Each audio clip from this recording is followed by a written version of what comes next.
오늘은 사순절 첫 번째 주일입니다. 예수님께서 우리 죄를 속량하시기 위하여 이 땅에 종으로 오셔서 고난받으시고 십자가 죽임당하신 그 은혜를 기억하는, 그리고 감사하는 40일의 여정이 바로 사순절입니다. 그 은혜를 받은 사람들이 그리스도인들이요, 여기 예배하고 있는 우리 예배자들인 것이죠. 물론 예수님의 그 은혜를 기억하고 감사하는 일은 특별한 절기 때만 하는 것이 아니라 날마다 매일 우리의 모든 일상 가운데에서 기억하며 따라야 할 것이지만, 세상의 여러 분주한 일들, 바쁜 일들 속에서 그 은혜 까먹고 살았던 우리들, 그런데 이 절기가 다시 우리를 일깨워주고, 그래서 어느 때보다 더욱 경건과 거룩함과 절제로 하나님 앞에 살아가겠습니다 결단하고 노력하게 되는 것, 바로 그것이 사순절의 의미입니다. 우리는 이번 사순절 동안 이 말씀을 함께 좀 마음에 새기고 실천하려고 하는데요, 그것은 마가복음 10장 43절부터 45절에 있는 말씀입니다. 예수님 말씀하시기를 너희 중에는 그렇지 않을지니, 이 말은 무슨 뜻이냐면 앞에 예수님 말씀하신 것과 이어지는 것인데, 세상의 권세자들, 세상의 권력자들, 세상의 지도자들은 그 힘만 가지고 권세만 부릴 줄 알지, 그런데 너희 나를 믿고 따른다라고 하는 그리스도인들은 그러면 안 돼 말씀하시는 겁니다. 그러면서 가르쳐 주시는 말씀이, 너희 중에 누구든지 크고자 하는 자는 너희를 섬기는 자가 되고, 너희 중에 누구든지 으뜸이 되고자 하는 자는 모든 사람의 종이 되어야 하리라. 인자가 온 것은 섬김을 받으려 함이 아니라 도리어 섬기려 하고 자기 목숨을 많은 사람의 대속물로 주려 함이니라. 아멘.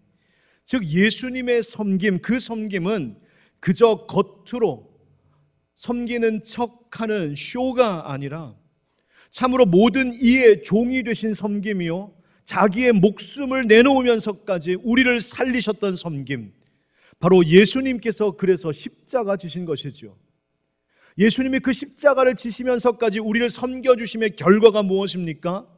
오늘 본문 에베소서 2장 본문 말씀의 그 앞부분에 있는 내용이 그것을 우리에게 설명해 주고 있습니다.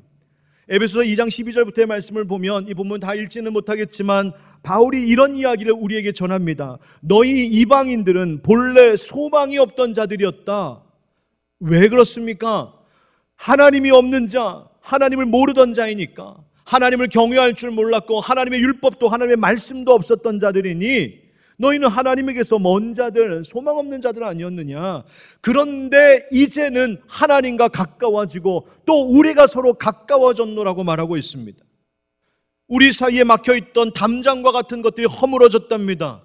하나님과 우리 사이를 가로막고 있던 죄의 문제가 허물어지고 소멸됐답니다. 그래서 이제는 우리가 하나님과 화목한 자가 되었다, 화해한 자가 되었다 말합니다. 아니, 어떻게 그런 일이 있을 수 있을까? 바로 예수님께서 십자가에서 흘리신 그 보혈이 하나님과 우리 사이를 가로막고 있었던 그 죄를 소멸시키셨답니다. 예수님이 당신의 육체를 찢으셔서 그 담장들을 허무셨답니다. 그래서 그것이 우리의 삶의 평안이 되었고, 그것이 우리의 생명이요, 우리의 화목함이 되었고, 우리에게 복이 되었다는 것이죠. 그래서 이 소식을 우리는 뭐라고 부릅니까? 복음이라고 부르는 것입니다. 이 복음으로 인하여서 세워진 것이 뭔가요? 바로 그것이 교회입니다. 교회는 복음의 터 위에 세워졌습니다. 그리고 그 교회는 복음을 위임받아 이 땅에서 그 복음을 계속해서 전하고 가르쳐야 할 책임, 그 사명을 받았습니다. 여러분, 내가 하나님과 화목하게 되었다, 내가 구원받았다라고 하는 것은 그저 개인의 일로 끝나는 일이 아닙니다. 내가 구원받았으면 됐지, 내가 천국 가면 됐지, 내가 복 받으면 됐지. 여러분, 기독교의 신앙이라고 하는 것, 그리고 기독교 신앙이 말하는 구원이라는 것은 그렇게 사적인 것, 사유화되는 것이 아닙니다. 구원을 받은 그리스도인, 그리고 그 그리스도인들의 모임인 교회는 받은 은혜가 있기 때문에 받은 것에 대한 빚진 마음이 있습니다. 그래서 그 사랑의 빚, 은혜의 빚을 갚으며 살아야 됩니다. 어떻게 하나님 앞에 갚을까? 하나님이 갚는 방법 가르쳐 주셨습니다. 그거, 너 세상에 나아가 빛처럼 소금처럼 살아. 바로 다른 사람과의 관계와 돌봄과 서로에 대한 책임과 공적인 의무의 영역으로 우리의 그 사랑과 받은 은혜는 점점 확장되어 가는 것이죠.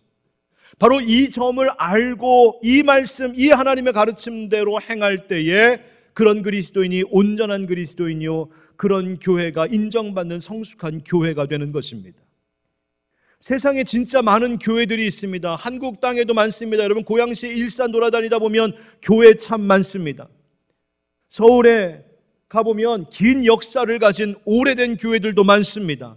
그런 교회들에 비하면 우리 하늘빛 광성교회는 이제 고작 만 9년 된 어린아이 같은 교회입니다. 그러나 연수가 짧은 교회이지만 여러분 한번 생각해 보십시오. 이 세상에 정말로 필요한 교회는 어떤 교회일까? 하나님께서 정말 찾으시는 교회는 어떤 교회일까? 역사와 전통을 자랑하는 교회일까요? 교회 생활의 경력이 오래된 분들이 많은 그런 교회일까요? 아닙니다. 세상이 정말로 필요로 하는 교회, 주님께서 진짜 기뻐하시는 교회는 오래된 교회가 아니라 성숙한 교회입니다. 여러분, 가장 교회다운 교회였던, 그래서 우리도 그 교회를 닮아가자 하는 그 예루살렘의 초대교회는 어떤 교회였나요? 역사가 긴 교회 아니었습니다. 이제 막 태어난 교회였습니다.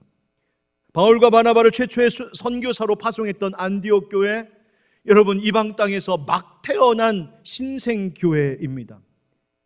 최초의 평신도 순교자가 누군지 아십니까?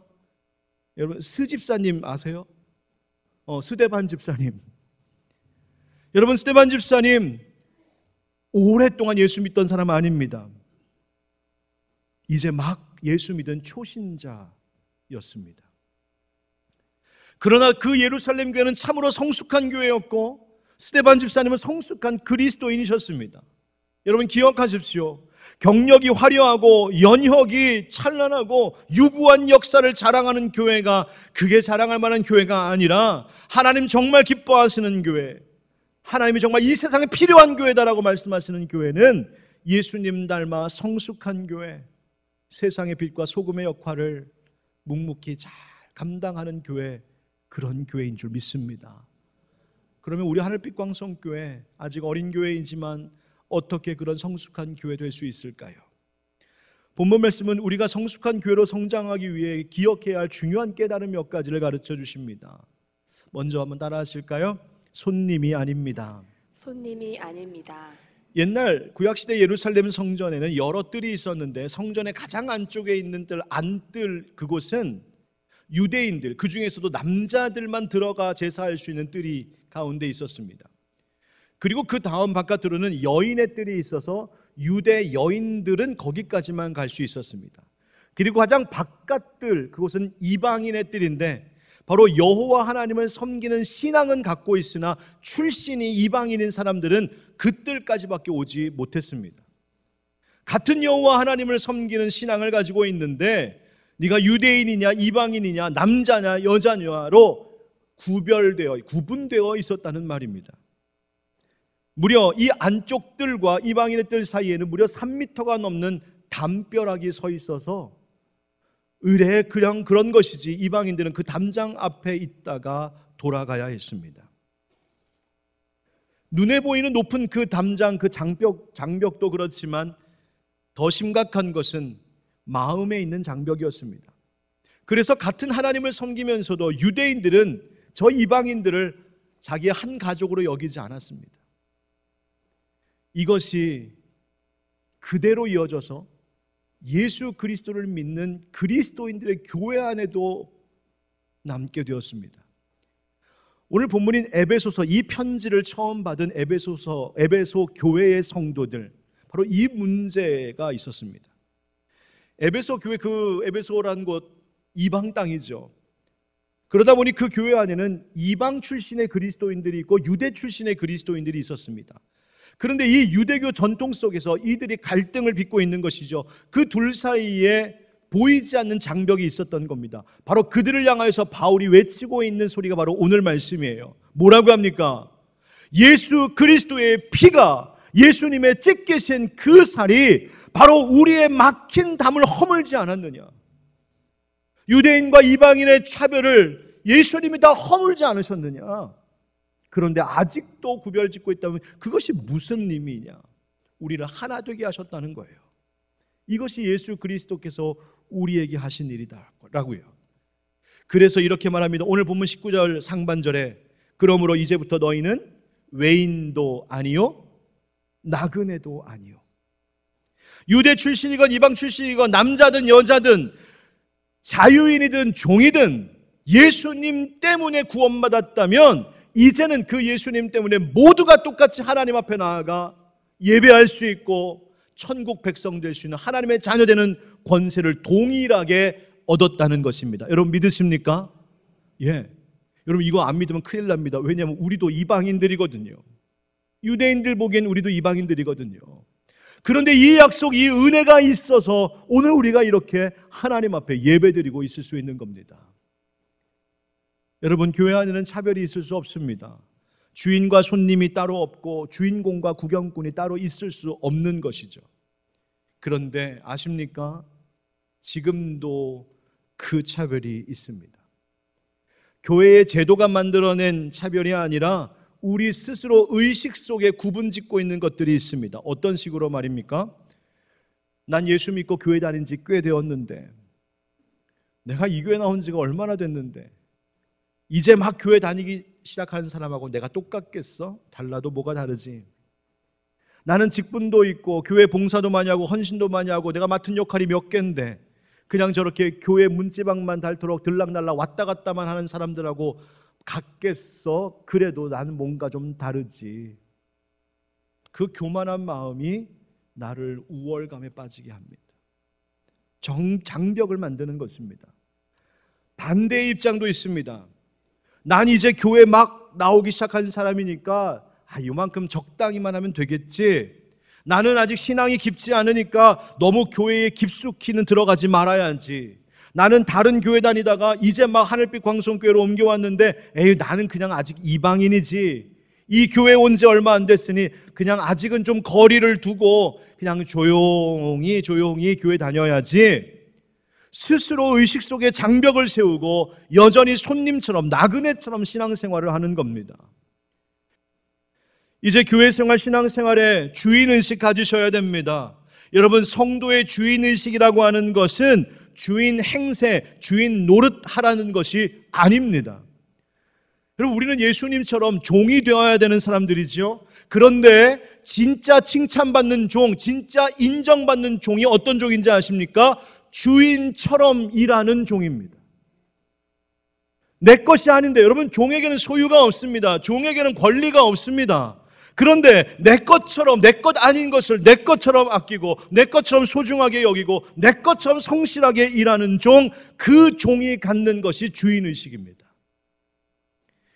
저는 종종 교회 지하 4층부터 지상 4, 5층까지 이렇게 걸어 오르락내리락하면서 방들을 이렇게 살필 때가 있는데 가끔 보면 쓰지도 않는 방에 불이 켜 있거나 난방기가 돌아가고 있을 때에 보면 제가 막 속이 막 아픕니다. 왜요? 이 교회가 제 것이라서요? 내야 될 전기세가 제 돈 나가는 거라서요? 아닙니다. 여러분 이 교회는 목사 것 아닙니다. 이 교회 하나님 것이고요. 이 교회는 여러분들이 주인된 교회입니다. 여러분의 것입니다. 그런데 아무도 불 끌 생각하지 않고 아무도 난방기 끌 생각하지 않고 떨어진 쓰레기, 정리되지 않은 물건 그냥 지나쳐 지나간 거 보면 마음이 어렵습니다. 돈이 아까워서 어려운 게 아니라 관리되지 않아서 어려운 것이 아니라 이런 마음 때문에 제 마음이 어렵습니다. 아직 우리 교인들 주인의식이 부족하구나. 교회는 나오고 있고 등록을 하고 있지만 이 집이 내 집이라는 생각을 갖는 사람이 많지 않구나. 하나님께서 이 교회에 나를 보내셨는데 여기가 하나님께서 나에게 신앙의 뿌리, 삶의 뿌리를 내리는 믿음의 공동체라고 하는 그 공동체 의식을 가지고 있는 사람들이 그렇게 많지가 않은가 보다. 그 마음이 문득문득 들어서 마음이 참 어려워질 때가 있습니다. 여러분 아닙니다. 교회는 하나님의 것이요 하나님이 우리에게 맡기신 것입니다. 종은 바로 그것을 알고 맡기신 주인의 마음을 알고 사랑하고 섬기고 그래서 그 말씀하신 뜻에 합당하게 행동할 때 바로 그와 같은 성도들이 많아질 때 교회는 성숙해져 가는 것입니다. 그래서 이어 바울은 외치고 있는 것이죠. 한번 따라 하실까요? 시민이고 가족입니다. 시민이고 가족입니다. 19절 같이 함께 읽겠습니다. 19절 시작. 그러므로 이제부터 너희는 외인도 아니요 나그네도 아니요 오직 성도들과 동일한 시민이요 하나님의 권속이라. 아멘. 동일한 시민이라고 하는 말은 동일한 천국 시민이라는 겁니다. 너나 구별할 것 없이 어디 출신이든 당신의 교육 수준과 소유가 무엇이든 상관없이 예수 그리스도를 믿고 구원받은 자라면 모두가 하나님 나라 천국 시민 되었다는 겁니다. 또한 하나님의 권속이라는 말은 하나님의 가족이라는 말입니다. 여러분, 시민에게는 바른 시민의식이 있어야 돼요. 제가 얼마 전 이런 이야기 들었는데요. 한 성도님께서 이제 예배를 드리려고, 근데 좀 늦으셨나 봅니다. 그래서 택시를 타고 교회를 오고 계셨는데 여기 앞 대화 사거리에서 이제 신호 대기하느라고 택시가 정차를 했습니다. 그런데 그 앞에 어떤 분이 길을 건너가시는데 분명히 지금 횡단보도 불이 빨간불인데 무단횡단을 하시는 거예요. 근데 중앙선에 딱 서갖고 차가 막 오니까 계속 갈 수 없으니까 중앙선에 서 계시더랍니다. 조마조마하게 보고 있었는데 아니나 다를까 이 정차 중이었던 택시기사께서 화를 내시더랍니다. 아니 저러고 서 있으면 어떡하냐고. 저러다가 사고 나면 잘못은 저 사람이 했는데 책임은 우리 같은 기사들이 다 진다고 화를 내면서 욕을 하고 투덜거리시더랍니다. 그런데 잠시 후 뒤에 앉아 계셨던 우리 교회 성도님이 불안하신 거예요. 왜 그랬냐 하면 이분이 길을 딱 건너더니 우리 교회 쪽으로 가시더랍니다. 야, 이게 지금 우리 교회 안으로 들어가면 큰일 나는데. 그런데 얼마나 다행인지 교회 쪽으로 이렇게 오시는 것 같다가 딴 데로 가시더랍니다. 다행이죠. 그러더니 그 성도님께서 제게 그날 오셔서 부탁하시는 거예요. 목사님, 우리 교인들께 꼭 한 번은 말씀해 주세요. 교회 앞 우리 백 건너가는 길도 저기 사거리 앞에서도 무단횡단하지 말라고. 여러분 생각해 보세요. 무단횡단해가지고 쭉 넘어오는데 그래서 사람들이 보면서 에이 저런 하면서 쯧쯧쯧 하는데 그분 우리 교회 안으로 쑥 들어오시면 다 어떻게 생각하시겠어요? 여러분 무단횡단하다가 혹시 저를 길 건너 딱 왔는데 만나면 제가 모른 척 할 수도 있어요. 여러분 그때는 여러분 상처받지 마세요. 어쩔 수 없어요. 여러분 시민은 바른 시민의식 갖고 걸맞는 행동해야 됩니다. 고향 시민이라면 고향시 하는 일에 관심 갖고 그 법과 질서 따르는 것이 마땅하고요. 대한민국 국민이라면 영 마음에 안 드는 정부, 마음에 안 드는 국회의원들이라도 나에게 주어진 책임과 의무는 다 하면서 주장할 거 주장해야 되는 겁니다. 보호받을 권리, 내게 좋은 혜택만 누리려는 권리만 주장하는 것이 아니라 국민이니까, 이 나라 백성이니까 내가 지어야 할 책임의식 갖고 살아가야 되는 것이죠. 가족도 그렇습니다. 가족이라면 가족 구성원으로서의 책임이 있습니다. 서로를 사랑으로 돌보는 책임을 다해야 되고요. 자기 일을 성실히 다하는 책임져야 됩니다. 가족이라면 함께 쓸 것 보태고 나누는 책임 필요합니다. 집안에 필요한 일에 힘도 모으고 또한 부모님 모시는 일이 있다면 같이 나누고 아픈 가족 함께 돌보고 집을 청소해야 될 것이 있고 설거지할 것이 있으면 서로 하겠다 하고 망가진 데 있으면 고치고 재활용 쓰레기 버리는 날 되면 날짜 맞춰서 잘 버리고 성인이 되어 직장을 다니고 수입이 생겼다면 집안 살림에 조금이라도 보태는 것 가족이라면 해야 될 책임이고 의무이죠. 만약 그 가족들이 서로 나 몰라라 내일 아니다 나랑 상관없다 하면 여러분 그 집안 꼴이 어떻게 되겠습니까? 잘 돌보고 깨끗하게 하고 관리하는 것은 거기 사는 사람들의 책임 아닙니까? 우리의 몫인 것이죠. 왜 요시야 왕이 하나님 말씀을 알고 방치되었던 성전을 보수했을까요? 왜 수많은 방해에도 불구하고 수룹바벨은 그 성전 재건하는 일을 멈추지 않았을까요? 왜 느헤미야는 좋은 왕실에서의 그 안락한 자리와 권세를 다 내팽개치고 무너진 예루살렘으로 돌아와서 그 성벽을 재건하는 일에 평생을 들였을까요? 하나님 사랑하는 마음 때문이죠. 하나님 백성들 위하는 마음 때문이죠. 하나님 자기에게 주신 그 거룩한 부담감, 거룩한 책임감, 거룩한 사명감 때문이죠. 여러분 바로 이런 책임의식을 갖는 성도가 많아질수록 성숙한 교회가 되는 것입니다. 그런데 여러분 제가 이 프로젝트 시작하면서 목사로서 건물이 세 단장 되는 것보다 사실 더 바라고 하나님 앞에 더 기도하고 있는 것이 있습니다. 그것이 뭔지 아십니까? 하나님, 교회 리뉴얼 하는 거는요 하다가 좀 부족하게 될 수도 있지만 하나님, 우리 교회 성도들과 우리 교회 공동체의 영적 체질이 리뉴얼 되게 해 주십시오. 한번 따라 하실까요? 함께 지어져가는 성전입니다. 함께 지어져가는 성전입니다. 여러분 다시 한번 말씀드립니다. 교회는 건물 아닙니다. 건물 가지고 교회라고 하지 않습니다. 이곳은 교회당이고 예배당입니다. 성경은 분명히 말하기를 교회란 무엇일까? 주님께서 택하여 부르신 사람들의 모임, 그리고 그 주님을 사랑하여 부르며 찾고 예배하는 성도들의 모임을 교회라고 말합니다. 그래서 바울은 오늘 본문에서 이렇게 말하고 있어요. 너희는 사도들과 선지자들의 터 위에 세우심을 입은 자라 그리스도 예수께서 친히 모퉁이 돌이 되셨느니라. 그의 안에서 건물마다 서로 연결하여 주 안에서 성전이 되어가고 너희도 성령 안에서 하나님이 거하실 처소가 되기 위하여 그리스도 예수 안에서 함께 지어져 가느니라. 아멘.